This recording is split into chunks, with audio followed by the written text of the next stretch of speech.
Good morning. Welcome to Up to the Minute. I'm Todd Duplantis, and it's good to have you with us back for another week. It's a Monday, of course, and it certainly feels like a Monday. My co-host, Dr. Alauna Curry, is joining me now, the Communications Director of the Northwest College. Alauna, always good to see you. Thank you. It's good to be here on a Monday morning. It is a Monday morning. You know, we were joking around before this all started because we had some technical issues. For some reason, when we broadcast from home, we don't have technical issues.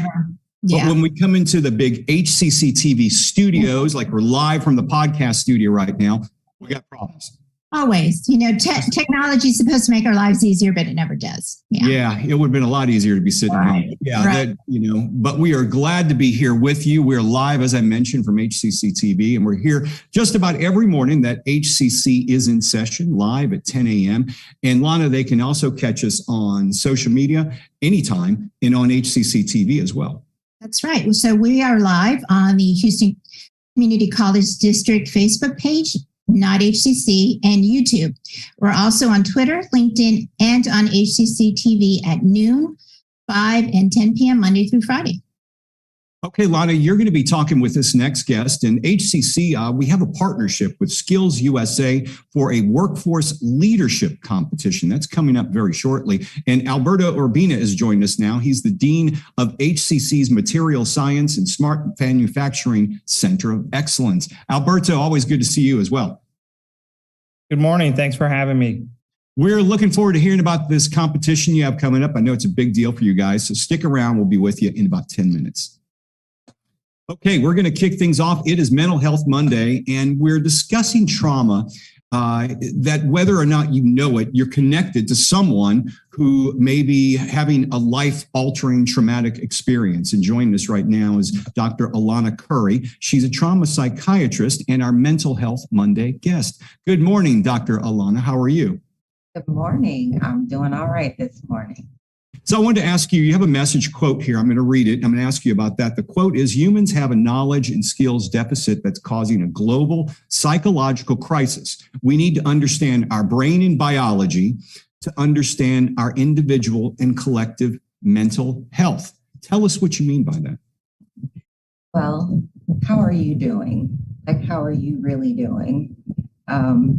Beyond the technical difficulties that we had this morning, which set off inside of each of us, especially the ones experiencing the difficulties, it sets off a cascade of biology and stress. And so we can all smile and put on our good faces and go to work, but we've gone through a pandemic. We're going through tons of gun violence episodes. We're going through political chaos. We're going through a time where people can barely agree on whether the sky is blue or teal. So, you know, we are not doing well as a human species, I would say. What do you think? Well, I think you're exactly right. I mean, we've been through a lot collectively over the past few years. And, you know, we've all had personal experiences, I'm sure, that's life altering. And now we're trying to get back into the workforce and people are going back to the office. And it's a lot for people to deal with on a daily basis, much less taking care of a family, you know, and all those other things that we have to take care of as well. Absolutely. As a parent, as a caregiver, I am also overwhelmed, and I have the skills, I have the tools to manage these things. So one of the things that I really stand on is that we have been taught lots of false information about our mental health. First of all, we've been taught to think of it as something for those people over there, right? Like only people who have diagnosable mental illnesses need therapy, or to see a quote shrink. Like we use all of these negative and derogatory terms, but the concept that humans have an internal psychological experience. We all have a brain. We have an amygdala, which is the part of our brain that's producing emotions. And that part of our brain is constantly running. And so every human being has a ton of emotions, but we've been taught that we don't have them, that they make us weak, that we're not supposed to have them, that you hide them, you just keep going. And that causes people to malfunction. Yeah. If you want to know how they malfunction, go pick up your phone and look at the news. People are malfunctioning. So it really starts with us understanding our biology is at the core of many of our struggles, most of our struggles. And it is controllable, but you have to understand it. So that's where I come in. I decided to create a teaching practice because I'm retired from clinical practice. I don't see people one-on-one, but I can explain to them what they can do and how they can develop the skills to heal from their traumatic experiences.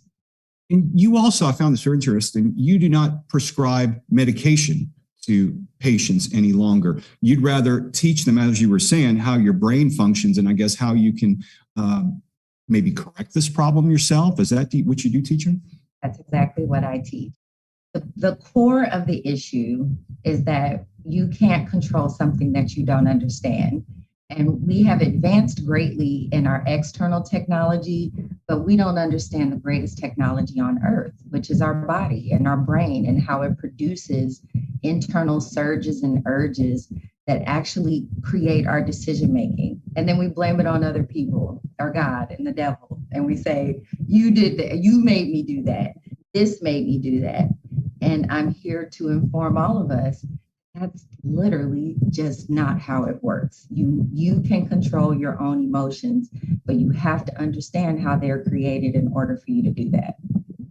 Well, I guess if you for anyone who's done work with a psychologist or a psychiatrist to work on themselves, you learn about past experiences and why they are making you. I mean, isn't that something that is very basic, I guess, in the psychology world, is to learn what you've done wrong in the past to maybe why you are the way you are today. Is that correct?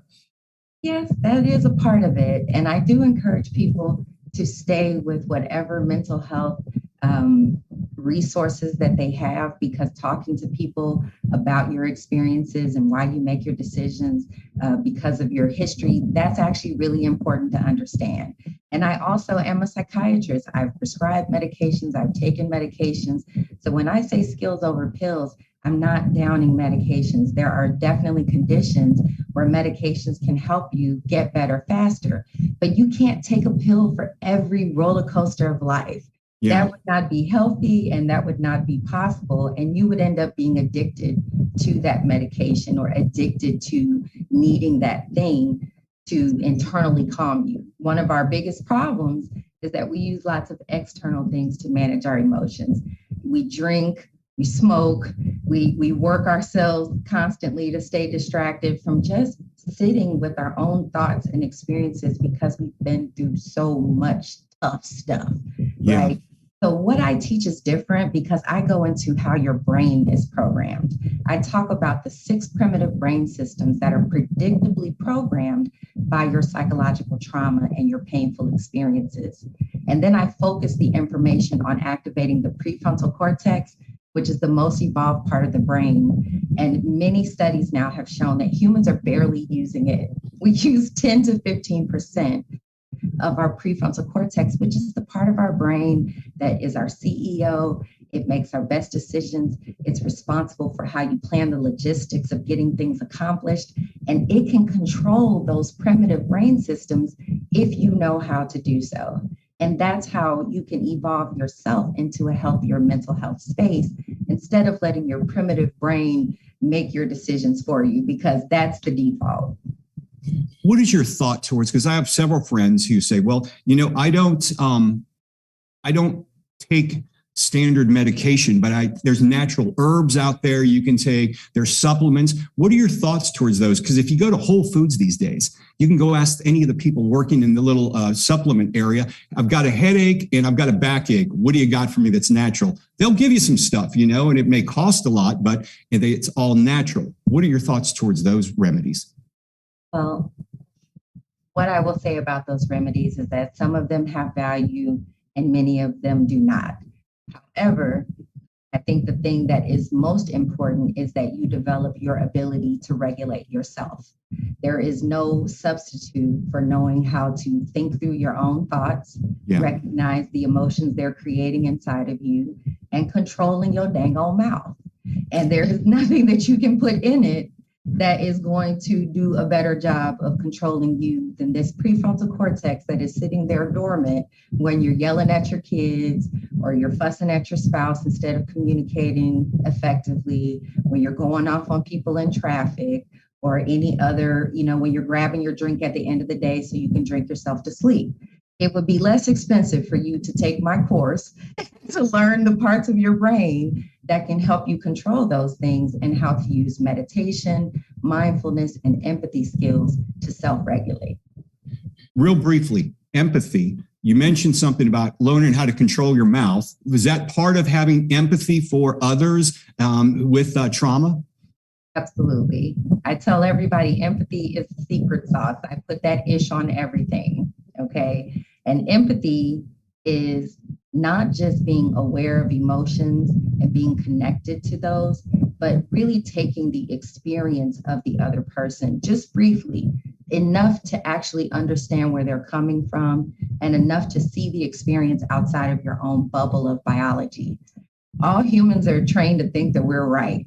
We're very addicted. Our biology gives us lots of dopamine when we think that we're right. And we operate from this space where if somebody else disagrees with us, we get into arguments about the language that we use and how we're presenting our point. Well, empathy is the skill set that allows that, and it's a biological thing. We all have biology that's built with empathy in design, and I explained it in my program, but we're trained out of it the moment we hit this earth. So we're tapping into something that all of us have access to if we choose to use it. We've been talking with Dr. Alauna Curry. She's a trauma psychiatrist, our Mental Health Monday guest. She has a course available and information online. We're going to have all of your information in our social media post after the show. Thank you so much for being our guest this morning. Very fascinating. Thank you for having me. Take care. We're going to turn things over now to Dr. Lana, who's going to be interviewing Alberto Urbina and a new program, or I should say a competition they have coming up. Lana, take it away. Yeah, Dr. Alberto Urbina is the Dean of HCC's Material Science and Smart Manufacturing, COE. Welcome back to the show, Alberto. We've been announcing the Spring Skills and Leadership Competition hosted by HCC and SkillsUSA. But before we get into the details, tell us, what is SkillsUSA? Yeah, that's a great question. SkillsUSA is a national student organization, specifically for students that are career and technical students. So it's a career and technical student organization that really promotes students learning leadership skills, employability skills, but also the technical skills for the discipline that they're getting into. So it really focuses on promoting the development of the skills by students by having different events such as leadership conferences and technical skills conferences like the one that we're going to be having here pretty soon. Oh, great. So how is HCC participating in SkillsUSA this year? So HCC is going to be hosting the post-secondary, which is the college SkillsUSA Leadership and Technical Competition and Conference this year. It's going to be on April the 13th, 14th, and 15th. And we're going to have over 500 students, including our own students at HCC, participate in those different competitions. We're expecting over 500 students from across the state of Texas to come down to HCC and to the Houston area here in April. So I'm very interested. I know the skills is very important, but the leadership part is very interesting. What are the students getting in the leadership portion of the competition? Yeah, so in the leadership portion is really all your employability skills, presentation, debate skills, being able to walk someone through doing something very technical. So there's different types of skills, of leadership skills within each one of those disciplines that students would have to present on, and the judges would kind of take a look at, who did the best job as far as being able to explain something very technical without doing it, or presentation skills, or even debate skills. So those are some of the few examples on the leadership skills that students would be able to participate in. Excellent. So soft skills and communication skills, really important in today's job market. So when is the competition? So there's 3 different days that the competition will take place over, starting on April the 13th. And that will be the opening ceremony at our central campus in the San Jacinto Building Auditorium. And after the opening ceremony, the leadership skills will start. And then on Friday, April the 14th, will be all of the technical skills. And we're going to be utilizing different labs and facilities at HCC throughout the college district to be able to host competitions like welding, automotive, cosmetology, and culinary, just to name a few. And then on Saturday, April the 15th, will be the award ceremony and the closing ceremony, where students will be able to find out how they did and if they placed in the top 5 positions within their respective competition. Excellent. So how can students, staff, and community members get involved in this? So we are looking for staff members that have some expertise within the different disciplines that we're going to be hosting. We're always looking for judges. So staff members that are interested in participating and perhaps being a judge in a leadership competition, or just kind of helping out on one of those 3 days. We're still looking for staff volunteers. And as far as community members, if they have any expertise in any of the disciplines, we're also looking for judges and contest chairs to help us set up the competition to be able to kind of do the logistics on the day of, if you will. So those are some of the different ways that staff members and community members can get involved. They're also welcome to attend the opening ceremony on April the 13th and the closing ceremony on April the 15th, just to learn more about SkillsUSA. Right. So how is it that SkillsUSA helps students and employers? Because it helps employers as well, correct? Yeah, absolutely. So for students, they're able to practice the different skills that they're learning within their program of study at their respective community college. So they're able to display that, and they're able to compete against other students to see perhaps where maybe they still need a little bit more practice, or they need to maybe do a little bit more training. So it's definitely a friendly competition that really helps students see where they may still need a little bit of training. But also for employers, a lot of the technical chairs and a lot of the judges for the SkillsUSA competition are actually folks from industry. And I know that there's a big workforce shortage right now. So for employers, it's a really great way to be able to connect with college students that are advanced, that are about to graduate, and be able to, leverage that opportunity to see if any of those students would be interested in working for their company. So it's definitely a good recruitment effort for employers. Right. Well, great. So students, volunteers, they're interested. How do they reach out? What do they need to do? So we did send out a automated email to all of the students and the staff members at HCC. So that's the first thing that please take a look at your email, as you should have received some information about SkillsUSA. But students, community members, and staff members, anyone from the community can certainly reach out to me at alberto.urbina@hccs.edu, and I'll be more than happy to connect them with the SkillsUSA representatives and get them the information that they would need to help us this year. Great. Well, thank you for joining us this morning. Alberto Urbina, Dean of HCC's Material Science and Smart Manufacturing COE. We'll have your info in our post after the show. Thank you. Thanks for having me. Thank you both. We've got some announcements to make, Lana, before we wrap things up. March Madness, it's about to come up very quickly. And we've got some things going on around the college that are celebrating March Madness. HCC Central's Wellness Center is launching a full lineup of March Madness events. So save the following dates, and there's more to come. One of them is Skills Challenge, happening 11 a.m. to 3 p.m. Friday, March the 3rd. 3-point shootout, that's from 11 a.m. to 3 p.m. Friday, March the 8th. Well, that doesn't make sense. It can't be the 3rd and the 8th. There's only 5 days in the minute. I don't know. I'm doing the math. That doesn't quite work. We'll find out for you. We'll get it right when we put our information in the post after the show. We'll have more details. You can email daniel.lawson@hccs.edu. And Lana, Central College is offering some counseling workshops as well. Yeah, Thursday workshops. Their HCC's counseling services is always ready to serve the mental health needs of our students. But the Central staff is offering in-person workshops, all of which are Thursday, March 2nd. That's coming up this week. HCC Central, the Harmon Building, and those workshops are confidential, depression, anxiety, and substance abuse, youth screening, and that's for HCC students only. There's the QPR Gatekeeper Suicide Prevention Training for HCC faculty, staff, and students, and the Mental Health, Intimacy, and Healthy Relationship workshop for HCC faculty, staff, and students as well. So to find out times and to register, you can email roman.alvarez@hccs.edu.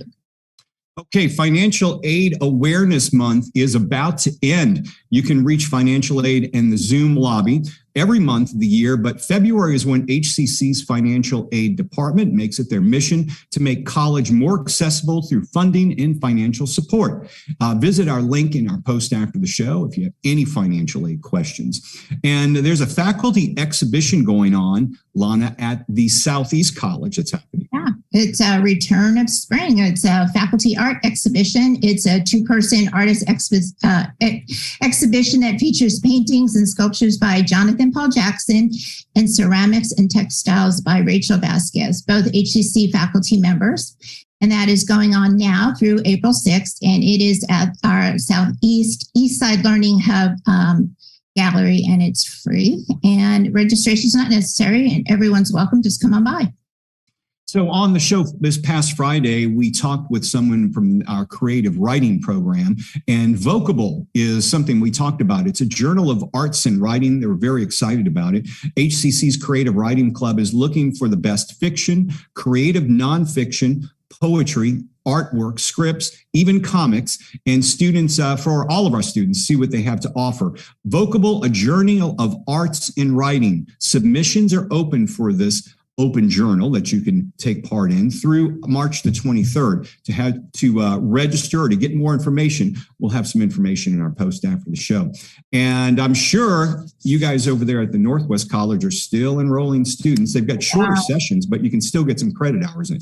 Yeah, we're busy. So registration is open for smaller, more intensive spring sessions, and Second Start has begun. All spring courses offer in-person and online options. So there is online anytime, no established class meeting times unless listed.